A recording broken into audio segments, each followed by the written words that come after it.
کہ جو قرآن کا الہامی ہونا ہے اس کے اوپر بھی اعتراض ہے، اس میں بھی لوگوں میں تضاد ہے۔ والیم 9 73-66 کو پڑھیں، عمر نے بڑے زور شور سے کہا محمد کے جب لکھنا مانگ رہا تھا آخری وصیت جو نہیں بیچارہ لکھ سکا، تو عمر نے کہا ہمارے پاس قرآن ہے۔ لوگ کہتے ہیں کون سا قرآن، کیسا قرآن، کس کا قرآن؟ لوگوں میں فرق ہو گیا، لوگ لڑی پڑے آپس میں۔ یہ تمہارا اسلام ہے، یہ فرق ہے، یہ تضاد ہے، چیک کرو جا کے۔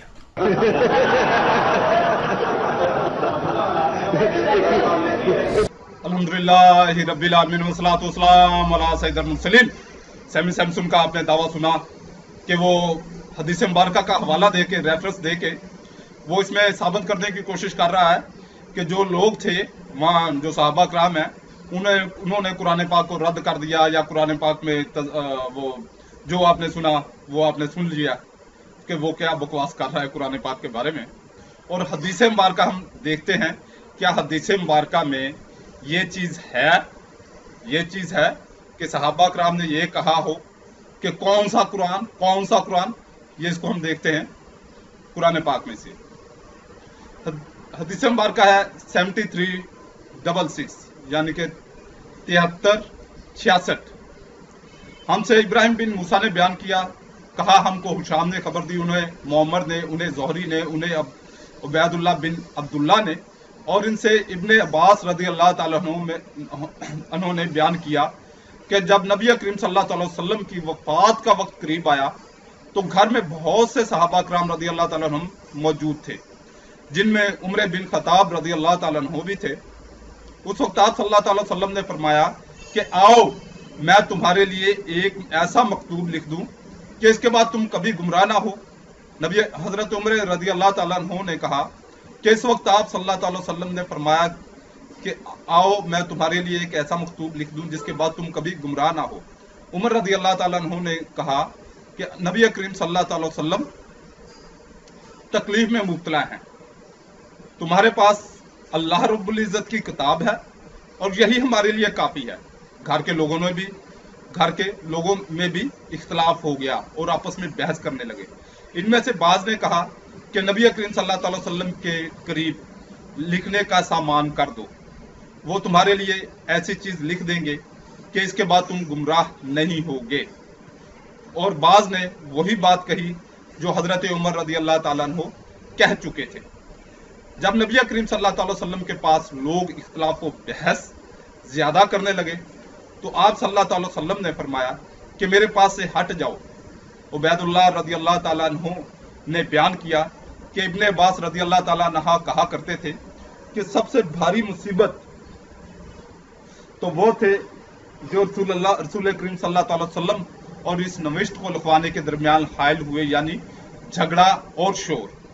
یہ حدیث مبارکہ بیان کر کے اور اس میں جو صحابہ کرام کا آپس کا اختلاف تھا اس کے بارے میں یہ کہہ رہا ہے کہ صحابہ کرام نے قرآن پاک میں کے بارے میں کہا کہ کون سا قرآن پاک، وہ آپ نے اس کا سٹائل دیکھ لیا۔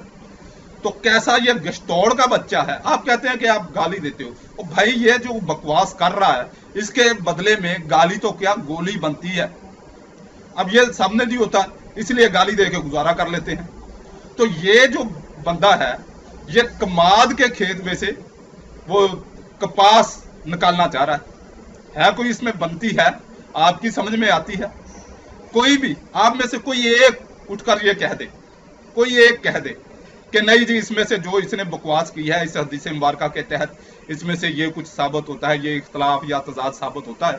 اب آتے ہیں غلاظت کی طرف۔ غلاظت کی طرف آنے سے پہلے میں آپ کو بتا دوں کہ آج میں کوئی حوالہ نہیں دوں گا، کوئی بات نہیں کروں گا، صرف ویڈیو آپ کے سامنے کر دوں گا اور اس میں صرف حوالہ جات چلیں گے، اور مسیحی یعنی کہ عیسائی معلمین یا مبشرین جو ہیں وہ خود جو ہے وہ اس بات کو ایکسیپٹ کریں گے کہ بائبل تضادات کا مجموعہ ہے، اور بائبل جو ہے اس میں یعنی کہ اناجیل ذلیلہ جو ہے وہ لا تعداد میں لکھی گئی، اور پولس تو یہاں تک کہہ دے گا کہ جو میں انجیل پیش کروں گا صرف اسی کو مانو، ورنہ جو دوسری کسی انجیل پر اعتماد کرے گا تو وہ لعنتی ہوگا۔ اور اس میں نے کوشش کی ہے کہ پولس کی 2